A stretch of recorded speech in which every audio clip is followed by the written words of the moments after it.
En las polvorientas calles de Nazaret, donde la vida transcurría al ritmo del sol y las estaciones, vivía un joven llamado Elías. No era un soldado, ni un sacerdote, ni un hombre de riquezas. Era un artesano, un carpintero, cuyas manos conocían la aspereza de la madera y la precisión del formón. Pero mientras sus manos trabajaban la materia de este mundo, su alma habitaba en otro, en el mundo de los profetas, en el eco de las palabras sagradas que dormían en los antiguos rollos de la sinagoga. Durante meses, casi en secreto, Elías se había sumergido en un único texto, el rollo del profeta Isaías. Noche tras noche, a la luz temblorosa de una lámpara de aceite, sus ojos recorrían las columnas de tinta, su corazón latía con una urgencia que no comprendía del todo. Y allí en el capítulo 53 encontró algo que lo detuvo en seco. No era una alegoría, no era una metáfora sobre el sufrimiento de Israel. Era un retrato tan nítido y doloroso que podía sentir la respiración del hombre descrito, el siervo sufriente, un hombre despreciado, herido por las transgresiones de su pueblo, llevado como un cordero al matadero. Era el Mesías, y su destino no era la gloria de un trono terrenal, sino el sacrificio de una tumba prestada. Esta verdad ardió en su interior como un fuego purificador. No era un simple hallazgo académico, era una revelación, un mensaje urgente que Dios le había confiado. Y así, en la quietud de un sábado, cuando la sinagoga de Nazaret estaba llena con los rostros familiares de sus vecinos, amigos y parientes, Elías sintió que el silencio ya no era una opción. Interrumpió al anciano que enseñaba. Su voz, normalmente calmada, ahora cargada con el peso de la profecía. Habló del siervo, del Mesías que sufriría, del cordero que cargaría con el pecado de todos. Esperaba asombro, preguntas, quizás un despertar espiritual. Lo que recibió fue un silencio gélido, un vacío que se extendió por la sala como una niebla. El silencio se rompió no con alabanzas, sino con murmullos, luego con risas contenidas y finalmente con una ira fría y afilada. Los ancianos, guardianes de la tradición, lo miraron con ojos duros, blasfemia, torcer las escrituras. Su propio padre, un hombre de reputación intachable, bajó la vista, el rostro surcado por una vergüenza que a Elías le dolió más que cualquier grito. El joven que había querido encender una llama de avivamiento se encontró solo, humillado, marcado como un loco o un hereje en el mismo lugar que consideraba su hogar espiritual. El shock inicial dio paso a una soledad abrumadora. Sentía que Dios le había entregado una llave para luego dejarlo abandonado frente a una puerta cerrada con cerrojo. Pero ¿cómo una devoción tan pura pudo encender un fuego tan destructivo?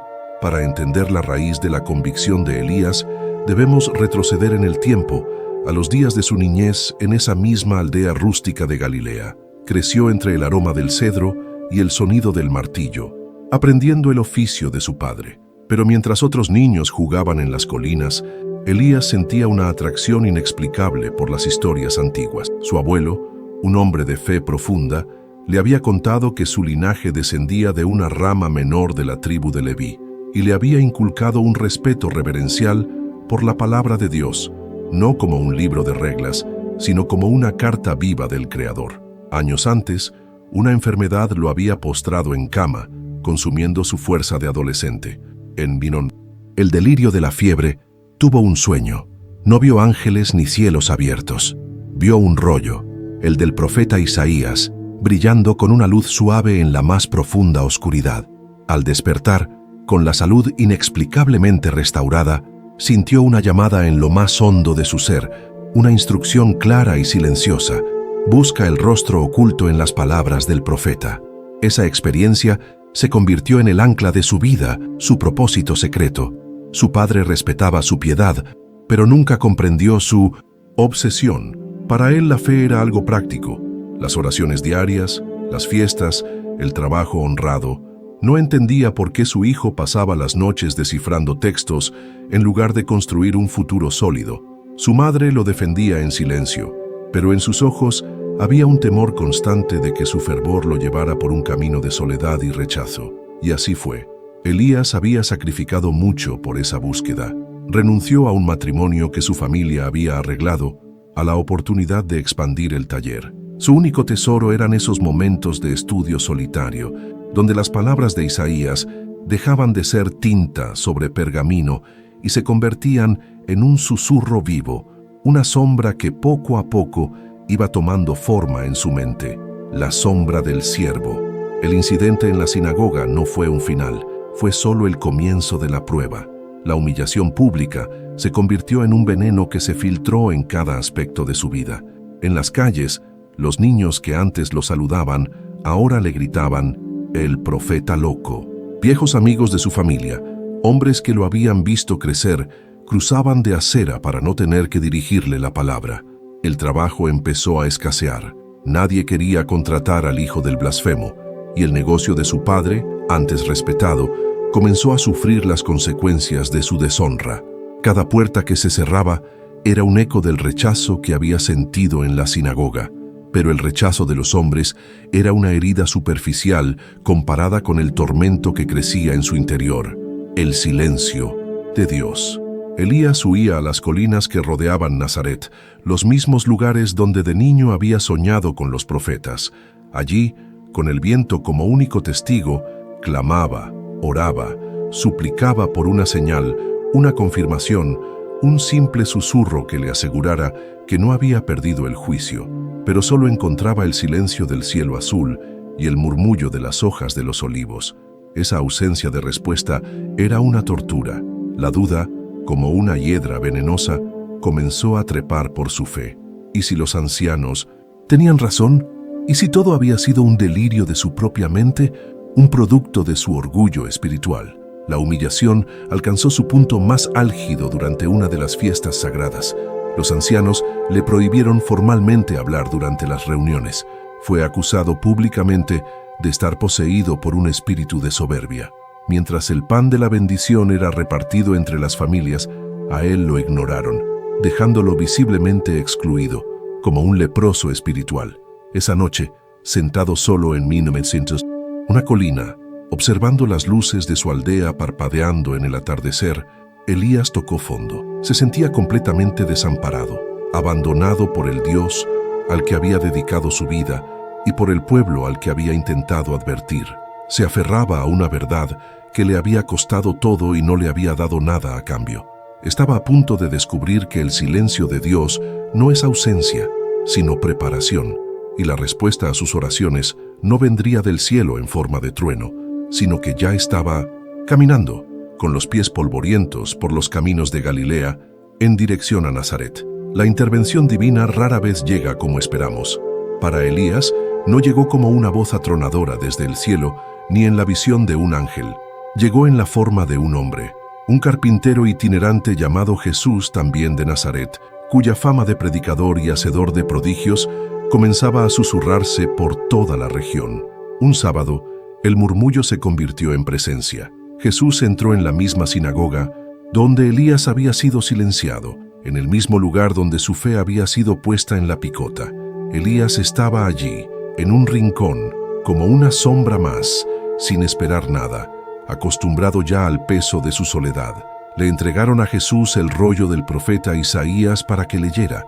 El corazón de Elías dio un vuelco. Leerían el capítulo 53, se burlarían de nuevo de esa profecía, pero Jesús, con una calma que parecía llenar toda la estancia, no desenrolló el pergamino hasta ese pasaje. Sus dedos se detuvieron en otro, en el capítulo 61, y su voz clara y llena de una autoridad que nadie le conocía, resonó en el silencio. El Espíritu del Señor está sobre mí, por cuanto me ha ungido para dar buenas nuevas a los pobres. Me ha enviado a sanar a los quebrantados de corazón, a pregonar libertad a los cautivos y vista a los ciegos. Leyó el pasaje, enrolló el pergamino, se lo devolvió al ministro y se sentó. Todos los ojos en la sinagoga estaban fijos en él. Entonces pronunció las palabras que cambiarían para siempre el mundo de Elías. Hoy se ha cumplido esta escritura que acabáis de oír. Para los demás fue una declaración audaz, incluso arrogante. Para Elías, en su rincón, fue como un relámpago que iluminó cada rincón oscuro de su alma. No era una confirmación directa de su propia revelación, era algo infinitamente más poderoso. Vio al hombre, oyó las palabras del profeta, y en ese instante, la imagen borrosa del siervo sufriente que había visto en el Mulat 100 texto encajó perfectamente con el rostro del carpintero que tenía delante. Todo tenía sentido: el dolor, la soledad, la duda, el silencio de Dios. Todo se disolvió en una ola de asombro y certeza abrumadora. Su fe no estaba equivocada, solo se había adelantado a su tiempo. La sombra que había perseguido durante años en las páginas de un rollo ahora tenía cuerpo, voz y misión. La vindicación de Elías no llegó con trompetas ni con una disculpa pública de los ancianos. Su exaltación fue un acto silencioso, una justicia que se manifestó no en su honor, sino en la confirmación de la verdad. Mientras la gente de Nazaret, su propia gente, se ofendía por las palabras de Jesús, mientras su asombro se convertía en furia e intentaban despeñarlo por el barranco del pueblo, Elías observaba, y en su corazón no había triunfo, sino una paz sobrecogedora. En el rechazo violento que sufría Jesús, Elías vio el cumplimiento exacto, versículo por versículo, de la profecía que él había anunciado. Fue despreciado y desechado entre los hombres, varón de dolores, experimentado en quebranto. La justicia de Dios no fue castigar a sus opresores. La justicia fue que la verdad se manifestara por sí misma. Los mismos ancianos que lo habían condenado por hablar de un Mesías que sufriría, ahora estaban rechazando a ese Mesías en persona, ciegos a la profecía que se cumplía ante sus propios ojos. Su ceguera espiritual quedó expuesta, no por la acusación de Elías, sino por sus propias acciones. La promesa que Dios le había hecho en un sueño de juventud se había cumplido. Libre del peso de la duda y de la necesidad de aprobación, Elías abandonó Nazaret discretamente. Su propósito ya no era convencer a los escépticos, sino seguir al cumplimiento de la profecía. Se convirtió en uno de los primeros discípulos, uno anónimo, cuya fe no nació de un milagro espectacular que sanó su cuerpo, sino de la silenciosa y solitaria creencia en la palabra escrita. La justicia de Dios no fue devolverle su reputación, fue demostrar que la verdad que él defendió en soledad era de hecho la verdad encarnada. Y esa es una vindicación mucho más profunda y eterna. La historia de Elías nos pregunta hoy, a ti y a mí, ¿qué hacemos cuando la verdad de Dios nos aísla? ¿Buscamos la aprobación ruidosa del mundo o nos conformamos con la paz serena de ser testigos silenciosos de su cumplimiento? Si esta historia de fe solitaria y vindicación divina ha tocado tu corazón, compártela con alguien que necesite recordar que Dios nunca abandona a quienes se aferran a su palabra. El silencio fue la primera respuesta, un silencio pesado, denso, como el polvo acumulado en las vigas de la sinagoga de Nazaret. Para Elías, un joven artesano de manos encallecidas y alma absorta en las Escrituras, ese silencio fue más ruidoso que un grito. Acababa de compartir la revelación que había ardido en su interior durante meses, una verdad desenterrada de las antiguas palabras del profeta Isaías. No hablaba de un Mesías, rey, de un libertador con espada y cetro. Hablaba de un siervo sufriente, despreciado y desechado entre los hombres, varón de dolores, experimentado en quebranto. Había descrito a un Mesías que sería herido por las rebeliones de su pueblo y molido por sus iniquidades. Esperaba preguntas, asombro, quizás el inicio de un despertar, pero lo que recibió fue una ola helada de incomprensión que recorrió los rostros de sus vecinos, de los amigos con los que había crecido, de los ancianos que le habían enseñado a leer la ley. Los murmullos comenzaron como un siseo, las miradas se afilaron con desprecio y la confusión se transformó en una ira fría y sentenciosa. Blasfemia, locura, torcer las sagradas palabras para adaptarlas a una fantasía febril. El golpe más profundo no vino de los ancianos, sino de su propio padre, un hombre de bien cuya reputación era su mayor tesoro. No gritó, no lo reprendió, simplemente bajó la vista y en ese gesto Elías sintió todo el peso de la vergüenza, una humillación que lo marcó a fuego frente a toda su comunidad.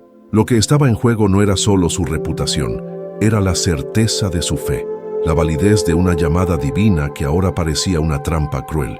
Pero casi nadie se da cuenta de que el verdadero juicio de aquel día no era sobre Elías, sino sobre la ceguera de un pueblo incapaz de reconocer el rostro de su propia salvación.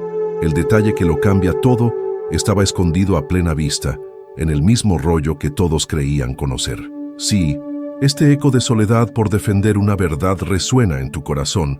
Quédate conmigo hasta el final y suscríbete para descubrir cómo la justicia de Dios se manifiesta en el más absoluto de los silencios.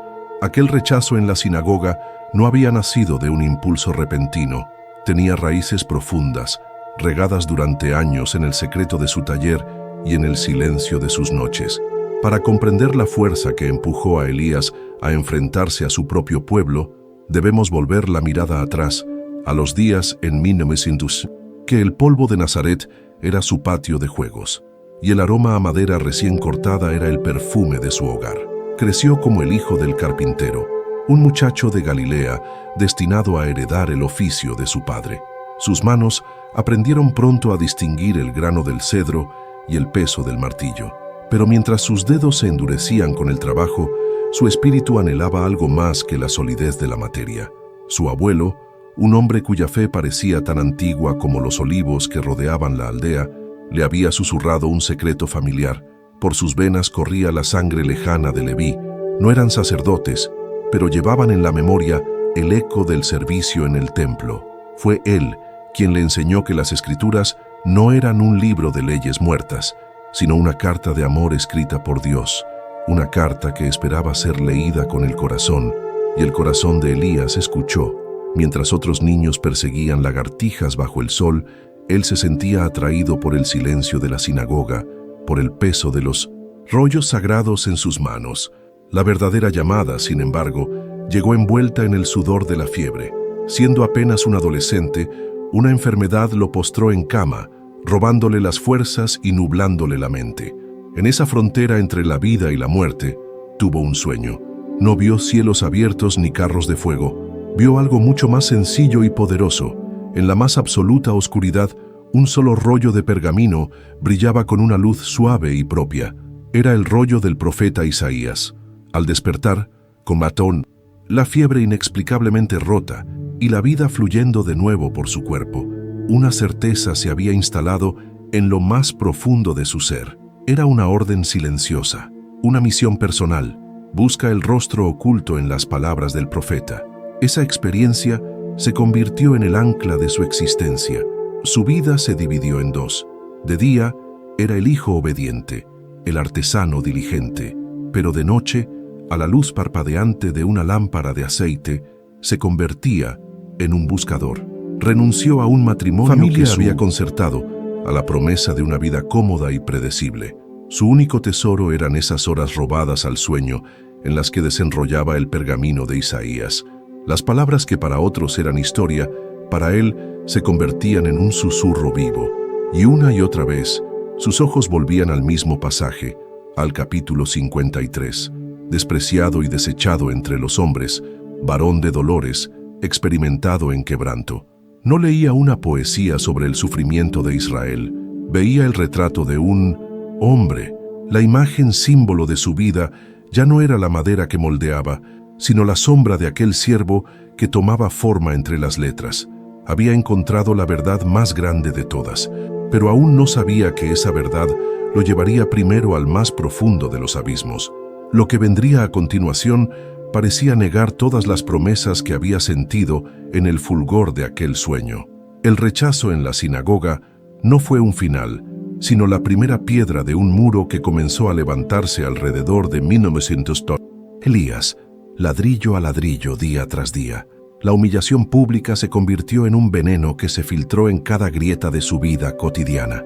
En las calles polvorientas de Nazaret, los mismos niños que antes corrían a saludarlo, ahora se escondían tras las túnicas de sus madres para susurrarle el nuevo apodo que le habían puesto, el profeta loco. Los amigos de su padre, hombres que lo habían visto crecer y le habían revuelto el pelo con afecto, ahora cruzaban a la otra acera, sus rostros convertidos en máscaras de incomodidad, para no tener que cruzar una palabra con él. Pronto, el ostracismo social se tradujo en necesidad.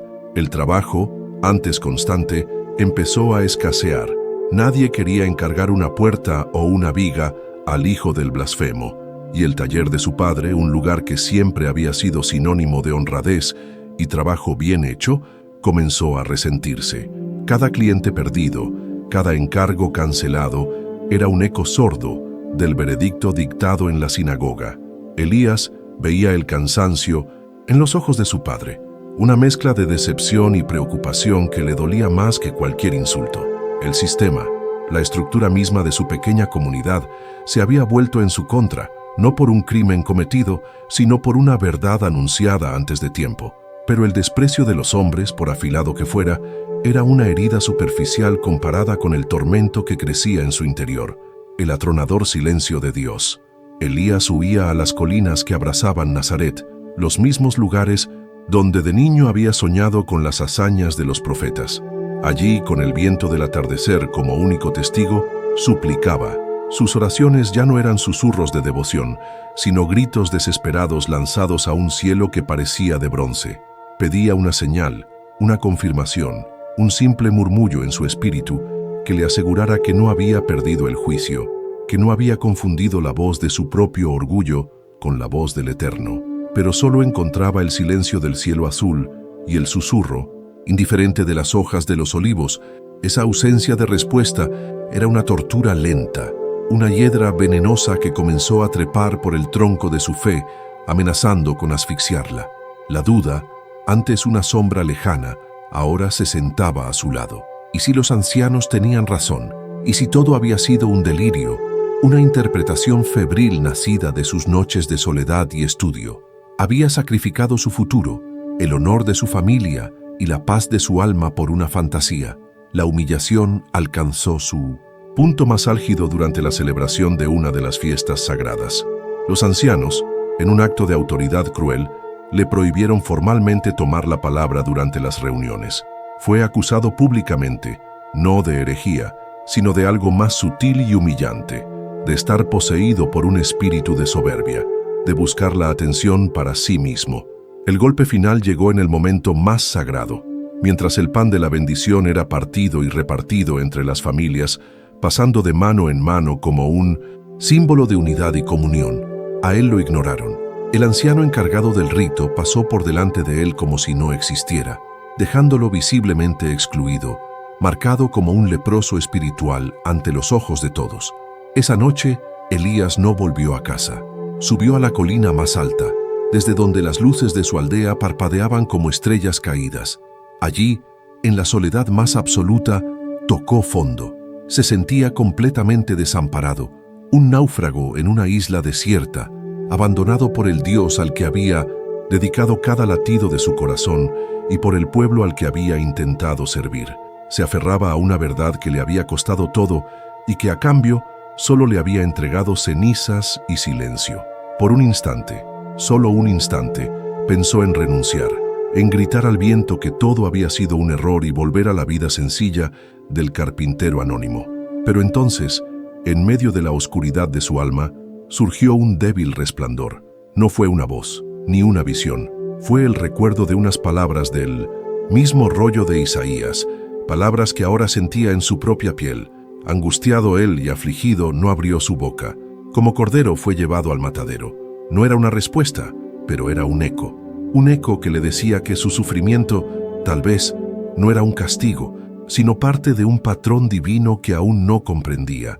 Estaba a punto de descubrir que el silencio de Dios no siempre es ausencia, sino la quietud que precede a la revelación. Si esta historia te está ayudando a entender la Biblia con una nueva profundidad, te invito a que apoyes este estudio suscribiéndote al canal, porque la respuesta a las oraciones de Elías no vendría del cielo en forma de trueno, sino que ya estaba caminando, con los pies polvorientos, por los caminos de Galilea, en dirección a Nazaret. La intervención divina rara vez llega como esperamos. Para Elías, no llegó como una voz atronadora desde el cielo ni en la visión de un ángel. Llegó en la forma de un hombre, un carpintero itinerante llamado Jesús, también de Nazaret, cuya fama de predicador y hacedor de prodigios comenzaba a susurrarse por toda la región. Un sábado, el murmullo se convirtió en presencia. Jesús entró en la misma sinagoga donde Elías había sido silenciado, en el mismo lugar donde su fe había sido puesta en la picota. Elías estaba allí en un rincón, como una sombra más, sin esperar nada, acostumbrado ya al peso de su soledad. Le entregaron a Jesús el rollo del profeta Isaías para que leyera. El corazón de Elías dio un vuelco. Era el mismo rollo, el compañero de sus noches en vela. Contuvo la respiración, esperando casi con pavor que los dedos del lector buscaran el capítulo 53, que la herida de su humillación se abriera de nuevo ante todos. Pero Jesús, con una calma que parecía llenar toda la estancia, no desenrolló el pergamino hasta ese pasaje. Sus dedos se detuvieron en otro, en el capítulo 61, y su voz, clara y llena de una autoridad que nadie le conocía, resonó en el silencio.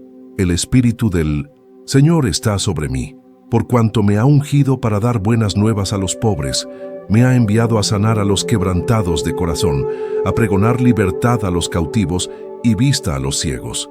Leyó el pasaje, enrolló el pergamino, se lo devolvió al ministro y se sentó. Todos los ojos en la sinagoga estaban fijos en él. Entonces pronunció las palabras que cambiarían para siempre el mundo de Elías. Hoy se ha cumplido esta escritura que acabáis de oír. Para los demás fue una declaración audaz, incluso arrogante. Para Elías, en su rincón, fue como un relámpago que iluminó cada rincón oscuro de su alma. El texto era claro. Hablaba de un ungido, un Mesías con una misión de sanidad y liberación. Eso es lo que decía la letra. Pero lo que significó en aquel instante para aquel joven rechazado fue infinitamente más profundo. No era una confirmación directa de su propia revelación, era algo mucho más poderoso.